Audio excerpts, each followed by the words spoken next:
Salut chers amis, alors aujourd'hui dans ce nouveau tuto calligraphie, nous allons aborder le sumier, le travail de l'eau et de l'encre sur feuille de riz. Installez-vous confortablement, préparez votre matériel, buvez un petit thé, préparez un encens, mettez-vous à l'aise, c'est parti.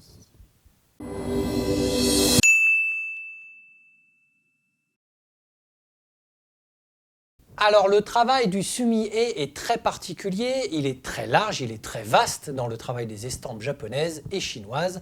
Aujourd'hui, je vous invite à suivre un petit tuto très amusant parce qu'il va vous révéler l'importance de l'eau sur la feuille de riz. On en avait parlé tout au début dans le premier tuto qui vous présentait justement les dangers de mettre trop d'eau sur votre feuille. Et bien aujourd'hui, on va encore transgresser une règle. Je prends un pinceau et je vais n'y mettre que de l'eau. De l'eau propre, cela va sans dire, puisque sur feuille de riz, si l'eau est légèrement tachée, ça va se voir tout de suite. Donc là, j'ai un pinceau qui est gorgé d'eau. Je ne les sors même pas. Je le prends, hop, je l'égoutte juste pour ne pas en mettre partout, et je garde l'eau, et je vais venir illustrer par exemple des branchages ou un arbre. Donc hop, je pars d'ici et je vais tracer sur ma feuille. La feuille, elle boit très très très vite, hein, l'eau, forcément, hein, ça paraît logique. Je vais illustrer, hop, ici des racines.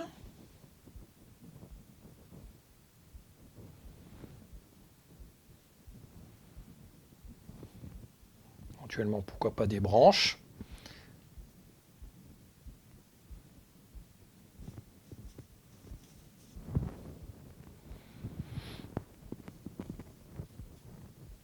Encore une fois, c'est des choses que vous pouvez largement faire avec les enfants durant les périodes de vacances ou les week-ends ou le soir après les devoirs.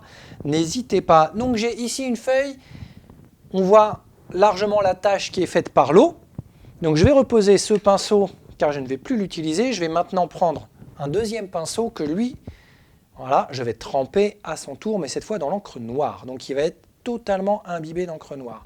La différence, c'est que cette encre, je vais l'égoutter complètement. C'est-à-dire qu'il faut que les poils soient trempés, mais je vais essayer de retirer l'eau. Donc vous voyez là, j'ai un petit sopalin à côté ou un petit mouchoir en papier et je vais complètement retirer l'eau. Donc mes poils sont noirs, mais vous voyez à la tête du pinceau ici qu'il est un petit peu, on va dire, ébouriffé parce qu'il manque d'eau, tout simplement. Et maintenant, c'est lui qui va tracer le contour de mon arbre, un petit peu. Donc je vais partir d'ici. Et je vais venir, voilà, hop, tracer mon arbre. Et en fait, ce qui va être très joli, c'est que la partie imbibée de la feuille va venir diffuser complètement le noir de mon pinceau. Et les parties sèches de la feuille, certaines autres parties, vont rester un petit peu plus en contact, on va dire, avec l'encre. Et donc, sans la diffuser, vont présenter des zones beaucoup plus fines et beaucoup plus précises. Ce qui va me permettre, de manière assez simple, par exemple, d'illustrer toute l'aspérité et la matière que l'on peut avoir sur l'écorce d'un arbre.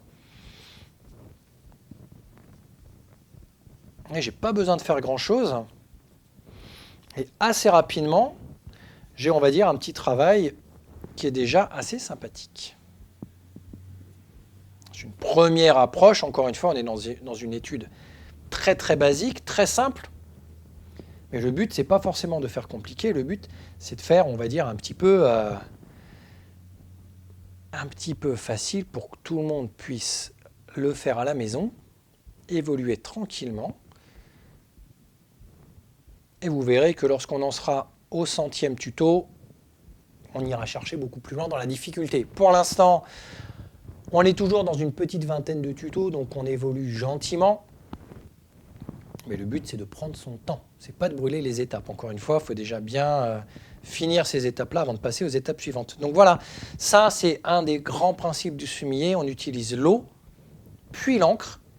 Donc de l'eau, on va dire, à outrance. On va essayer d'aller chercher à exacerber un peu le contraste au maximum entre beaucoup d'eau et de l'encre, mais entre guillemets très sèche, pour pouvoir créer justement ce genre de travail. Une fois que ça c'est fait, rien ne vous empêche ensuite de compléter avec, on l'avait vu ici, 2-3 feuillages. Ça, c'était dans la petite vidéo de ce côté-là de la dernière fois.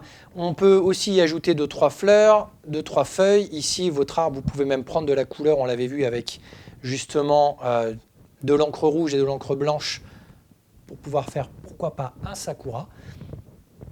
Vous avez déjà les premières bases et même cette partie-là, vous n'êtes pas obligé de la faire avec un pinceau à l'encre noire. Vous pourriez utiliser de l'encre marron, par exemple, des différents degrés de marron et de beige pour pouvoir réaliser un tronc.